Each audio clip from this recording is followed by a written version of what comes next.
दोस्तों आज 23 दिसंबर है। आज ही के दिन वर्ष 1912 में दिल्ली के चांदनी चौक में तब के वायसराय लॉर्ड हार्डिंग पर एक क्रांतिकारी ने बम फेंका था। आज बात करेंगे उस घटना की जिसके लिए 4 क्रांतिकारियों को फांसी हुई थी और जानेंगे वो कौन क्रांतिकारी था जिसने वो बम फेंका। वैसे आज ही के दिन यानी 23 दिसंबर को वर्ष 1929 में भी इसी दिल्ली में एक और वायसराय की ट्रेन के नीचे बम फोड़ा गया था। भगवती चरण वोहरा और यशपाल ने वो बम फेंका था और वायसराय थे लॉर्ड इरविन। पर हम बात करेंगे 23 दिसंबर 1912 की घटना की। दोस्तों वर्ष 1905 में अंग्रेजों ने बंगाल का विभाजन किया। इसके विरुद्ध देश भर में तीखी प्रतिक्रिया हुई, विशेष रूप से बंगाल में। एक और जहां कांग्रेस अपने ढंग से इसका विरोध कर रही थी, वहीं क्रांतिकारियों ने बम और पिस्तौल उठा लिए थे। कलकत्ता उन दिनों भारत की राजधानी हुआ करता था। देश भर में अंग्रेजों के विरुद्ध उठ रहे विद्रोह के स्वर मुखर होते जा रहे थे। वर्ष 1907 में पंजाब में भगत सिंह के चाचा अजीत सिंह ने अंग्रेजों के विरुद्ध किसानों का बहुत बड़ा आंदोलन खड़ा किया, जो पगड़ी संभाल जट्टा के नाम से मशहूर हुआ। 30 अप्रैल 1908 को बिहार के मुजफ्फरपुर में सेशन जज किंग्सफोर्ड को मारने के उद्देश्य से खुदीराम बोस और प्रफुल्ल चाकी ने बम फेंका।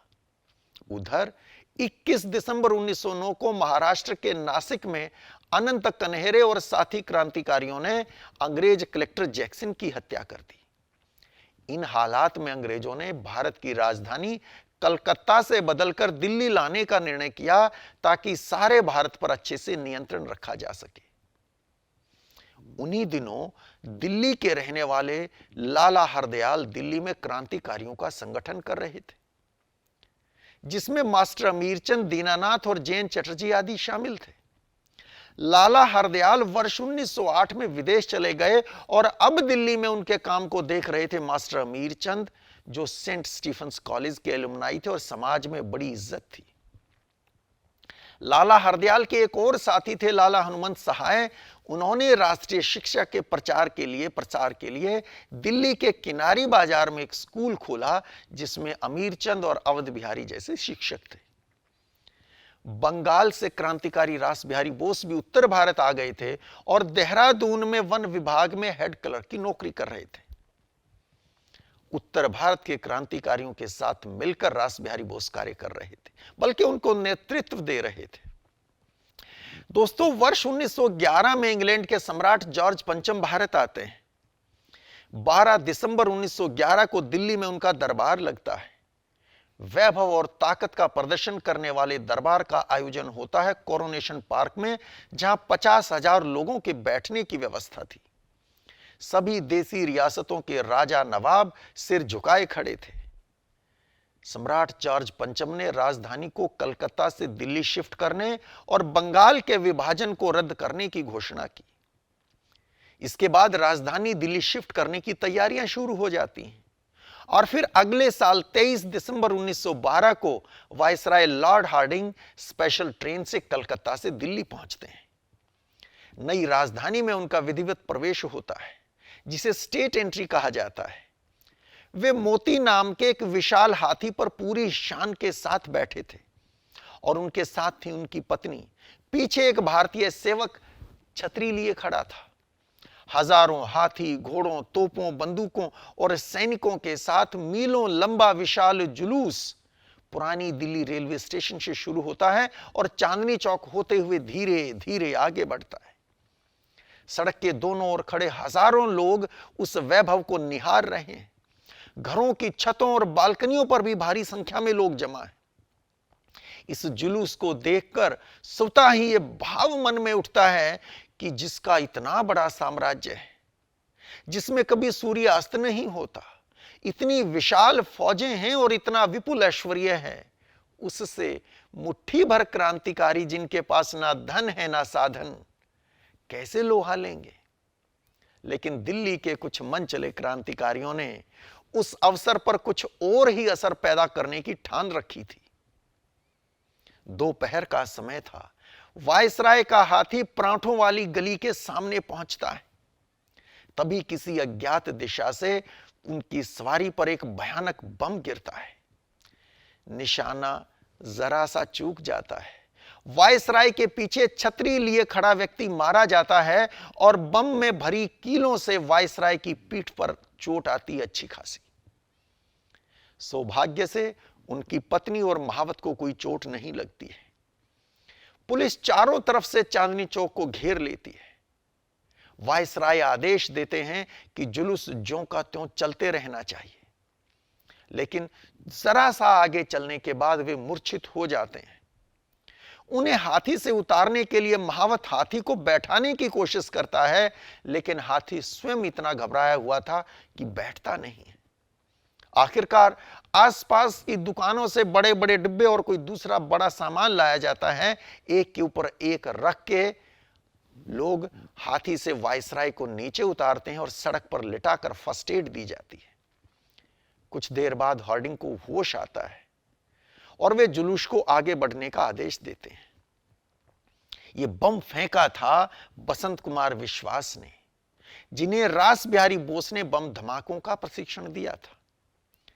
इस घटना से पहले वे लाहौर में एक प्राइवेट हॉस्पिटल में कंपाउंडर के रूप में काम कर रहे थे और उस दिन महिला वेश में बुर्का पहनकर वहां आए थे। चांदनी चौक स्थित पंजाब नेशनल बैंक की उस समय की बिल्डिंग की दूसरी मंजिल के बरामदे में महिलाओं के बीच खड़े थे। जैसे ही हार्डिंग का हाथी उनके सामने से निकला था, बसंत कुमार विश्वास ने उन पर बम फेंक दिया और इससे पहले कि उनके आसपास के लोग संभलते और कोई उन्हें पकड़ने की कोशिश करता, वे गायब हो चुके थे। लॉर्ड हार्डिंग सुरक्षित अपने महल यानी वाइस रीगल लॉज पहुंच गए। दोस्तों, आज जिस बिल्डिंग में दिल्ली यूनिवर्सिटी के वाइस चांसलर का ऑफिस है, वही बिल्डिंग उन दिनों वाइसराय का घर और ऑफिस हुआ करता था। इस घटना के बाद भी मास्टर अमीरचंद शांत नहीं बैठे थे। उन्होंने लिबर्टी नाम से पर्चे छपवाकर देश भर में बांटने की व्यवस्था की, जिनमें इस हमले की तारीफ की गई थी। ये पर्चे पंजाब के कपूरथला में छपे थे। पर्चों में लिखा था, गीता वेद पुराण सभी बार बार यही कहते हैं कि मातृभूमि के दुश्मनों को, चाहे वे किसी जाति या धर्म के हों, मारना चाहिए। दिल्ली में दिसंबर में जो घटना हुई थी, उससे सूचित होता है कि भारतवर्ष के बुरे दिन अब खत्म होने को हैं और ईश्वर ने अपने वरद हस्तों में भारतवर्ष के भाग्य को ले लिया है। यह मैटर था उन पर्चों का। आखिरकार पुलिस को पता चल जाता है कि दीनानाथ नाम का कोई व्यक्ति इन पर्चों से जुड़ा हुआ है। एक दीनानाथ को पकड़ने के लिए पुलिस दर्जनों दीनानाथ को पकड़ लेती है और आखिरकार असली दीनानाथ भी हाथ आ जाता है, लेकिन वो कमजोर निकला और गिरफ्तार होते ही सरकारी गवाह बन गया। उसके बाद तो जमकर गिरफ्तारियां हुई। पुलिस ने मास्टर अमीरचंद के घर की तलाशी ली तो कई क्रांतिकारी पर्चे, बम की टोपी और कुछ पत्र मिले। इसके बाद मास्टर अमीरचंद और उनके भतीजे सुल्तान चंद को गिरफ्तार कर लिया गया। सुल्तान चंद को मास्टर जी ने गोद भी ले रखा था, लेकिन वो नमक हराम निकला और सरकारी गवाह बन गए। उधर जोधपुर से भाई बालमुकुंद गिरफ्तार कर लिए गए। वे वहां जोधपुर के महाराजा के बच्चों को पढ़ाया करते थे। वे क्रांतिकारी भाई परमानंद के चचेरे भाई और शहीद भाई मतीदास के वंशज थे। दिल्ली से ही अवध बिहारी भी गिरफ्तार कर लिए गए। बसंत कुमार विश्वास, लाला हनुमंत साहब सहित और भी कई लोगों की गिरफ्तारियां हुई। कुल 13 लोगों पर मुकदमा चला था। अदालत में जब गोद लिए पुत्र सुल्तान चंद ने अपने धर्म पिता मास्टर अमीरचंद के विरुद्ध बयान देना शुरू किया, तो मास्टर जी इस विश्वासघात को सह ना सके। अदालत में ही रो पड़े। जिस व्यक्ति का पालन पोषण किया, सारी संपत्ति का उत्तराधिकारी बनाया, जिसे अपने हृदय का संचित स्नेह प्रदान किया, आज उनके गले में फांसी का फंदा डलवाने के लिए गवाही दे रहा था। इसके बाद मास्टर जी उदास रहने लगे और यह उदासी उस दिन टूटी जिस दिन अदालत ने मातृभूमि की सेवा के पुरस्कार के रूप में उन्हें फांसी की सजा सुनाई। हालांकि बम फेंकने वालों को पहचानने वाला कोई चश्मदीद गवाह नहीं था, फिर भी 5 अक्टूबर 1914 को आए फैसले में 4 लोगों को फांसी की सजा सुनाई गई। ये थे मास्टर अमीरचंद, अवध बिहारी, बाल मुकुंद और बसंत कुमार विश्वास। लाला हनुमंत सहाय को आजीवन कारावास की सजा हुई थी। इस योजना के मास्टरमाइंड रास बिहारी बोस तक पुलिस नहीं पहुंच सकी। वे दिल्ली से सुरक्षित पंजाब चले गए थे।